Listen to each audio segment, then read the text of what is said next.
หม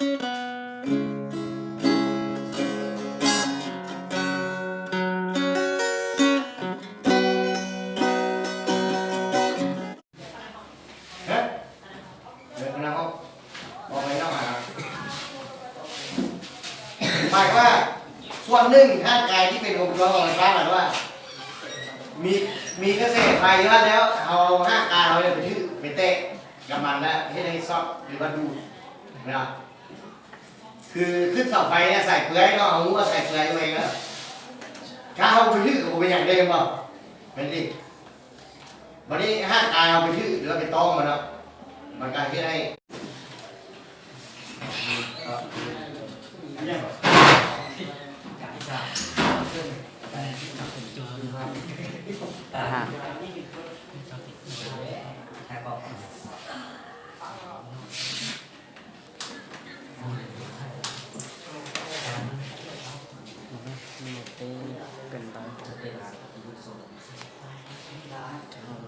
Tan trôi trở lại nó cho nhóm lo sẽ họ cao một đại trẻ nhóm mấy tan trôi họ thì nó trẻ tan ra cho nhóm lo cho bên nó để cho nhóm mơ tan trôi này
ปริมาณของแห่งการไฟฟ้า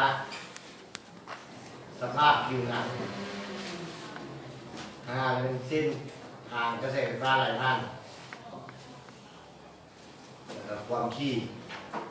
เทสเป็นกรรมวิธีในการช่วยเหลือและปฐมพยาบาล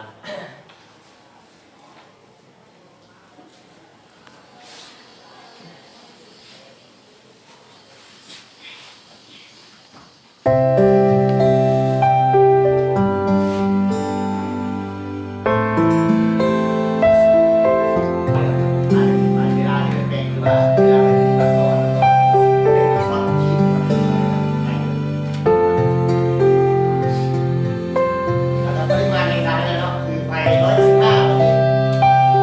นี้ที่มันพูดเลยเนาะที่มันแจ้งว่าเวลามันพูดส่วน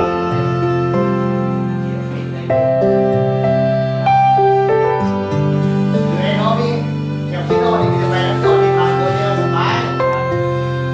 แล้วก็จะไปแล้วก็เป็นอันตรายความสมเป็นอันตรายวันนี้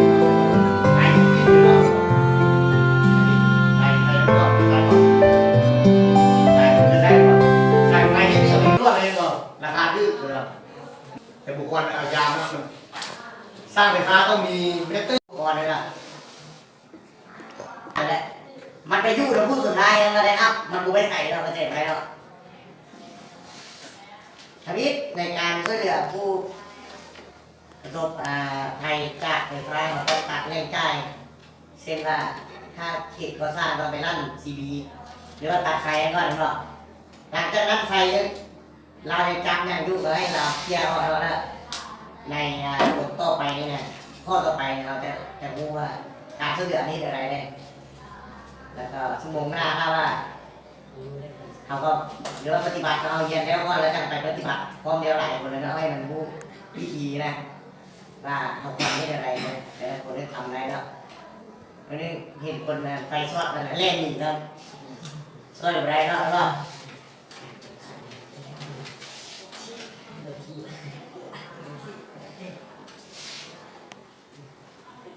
แล้ววันนี้การป้องกันอุบัติเหตุจากกระแสไฟฟ้าไม่โดนบอกอาจารย์เขียนไปแล้วดิเขียนเพื่อมือก้อนนะเนี่ยนะมือก้อนทำอะไรขึ้นเนี่ยเพราะว่ามือก้อนให้อาจารย์มาอาจารย์ก็รู้ได้ก็เอาเขียนนี่เขียนหลังนี่เพื่อมือก้อนนะเวลาเนี่ยเพราะว่าชั่วโมงอาจารย์สอนนี่มีปฏิบัติหลายเนาะเอาเรียนทฤษฎีแล้วเหมือนก่อนเลยแต่ละคนที่จะได้ไปต่อไปพาเนาะแล้วอาจารย์จะพูดเสียงอีสานอาจารย์จะสิ่งตอนไปต่อไปให้เอาคะแนนเลยสิ่งปฏิบัติแต่บริญญาคือเราคิดหรอกว่าอาจารย์แต้มวงจรได้เลยจะต่อตามวงจรนั้นมาเนาะมันจะมีต่อปักเสียบต่อไฟฟ้าแล้วก็ต่อรถไฟอาจารย์จะให้มาสุดท้ายมาฝึกก่อนแล้วก็ดีเสียงกันมาว่าแต่ละคนก็ได้เห็นมืดแล้วก็สมองปฏิบัติอาจารย์หรือว่าสมองเราขึ้นเนี่ยเพื่อแต่ละคนได้เห็นมืดทุกคนถ้าใครมักจะกินแย่หลายเนาะมักข้ามหลายเวลาอาจารย์มาปฏิบัติปฏิบัติมันจะสิ่งอะไรไม่รู้จะมีโต้ปักเสียบแล้วก็วิธีโต้ใส่ไฟเนาะปฏิบัติเนาะแล้วก็การพันใส่ไฟแล้วก็มีการโต้สวิตช์เตาเสียบแล้วก็หลอดไฟดอกไฟป้อมโต้รอบอย่างนี้เลยอาจารย์เจ้าเพศมานี่เนาะมาโต้ให้หรือว่าจะโต้สวิตช์สองทางเลยอาจารย์โต้สวิตช์สองทางสมมติว่ามีชั้นลูกกับชั้นเดินเขาจะไต่อยู่ชั้นลุ่มชั้นเดินลุ่มจะไต่อยู่ชั้นเดินชั้นลุ่มมอดกันได้เน้นปฏิบัติหลักทฤษฎีเป็นส่วนหนึ่งแต่ว่าเป็นตัวที่ทิศอย่างไรนะเน้นเพราะว่าคุณน้องเรียนรถยนต์นี่ต้องเวลาอยากใช้คือใช้ไฟให้ไปต่อไฟเอามานำใช้ได้เนาะแปลงการข้ามก็คือเราสามารถต่อได้สามารถแก้ไขปัญหาไปเตะอยู่ในงานเล็กน้อยเนาะได้เนาะแล้วสามหมายถึงว่าเวลาวันนี้เราเข้าเงินเนาะ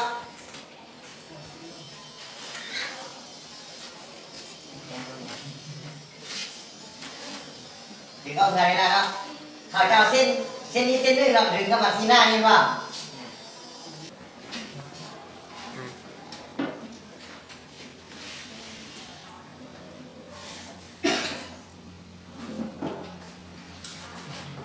อีกคนนึงนะ